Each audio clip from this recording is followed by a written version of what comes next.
मराठा समाजाला सरकारनं दिलेल्या राजपत्रित अध्यादेशाचं कायद्यामध्ये रूपांतर व्हावं या मागणीसाठी मनोज जरांगे पुन्हा उपोषणाला बसलेत। तर जरांगेंच्या उपोषणावरून छगन भुजबळांनी टीका केली आहे। अंतरवालीसह महाराष्ट्रातल्या सगळ्या केसेस मागे घेण्याचा आपण उपोषण सोडता वेळेस शब्द दिला होता, त्याची प्रक्रिया आणखीनही सुरू नाही। आता तुम्ही म्हणल्याप्रमाणे शरीर साथ देतंय नाही देत यापेक्षा मला माझा समाज मोठा आहे, कारण ज्या समाजाला दैवत मानलं ते पोरं उघड्यावर पडून देऊन नाही चालणार। एका जीवाची किंमत करण्यापेक्षा तुम्हाला करोडो जीवाची किंमत करावी लागणार आहे। एक जीव गेला तरी चालतो, पण करोडो जीवाच्या चेहऱ्यावर हसू मात्र दिसलं पाहिजे। सरकारने येत्या ह्या 2 दिवसात अधिवेशन तातडीनं बोलून सगळ्या सोयऱ्यांचा कायदा पारित करून ताबडतोब त्याची अंमलबजावणी करावी।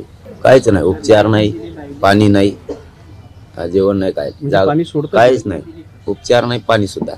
जर 27 तारखेला त्यांनी बोलावलं जातं, परत बसायचं काही कारण नाही ना।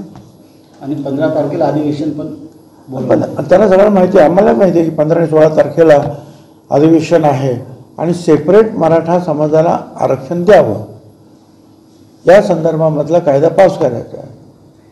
याला आमचा पण पाठिंबा आहे ना की तुम्ही सेपरेट मराठा समाजाला आरक्षण द्या। मागचे पण 2 वेळा असे कायदे बनले, आम्ही पाठिंबा दिला। आमचंही म्हणणं तेच आहे की तुम्ही बॅकडोर एंट्रीने जे आहे ओबीसीमध्ये घुसू नका, तुम्ही वेगळं आरक्षण घ्या, त्याला पाठिंबा आहे आणि ते मंजूर होणार आहे। एबीपी माझा, उघडा डोळे बघा नीट।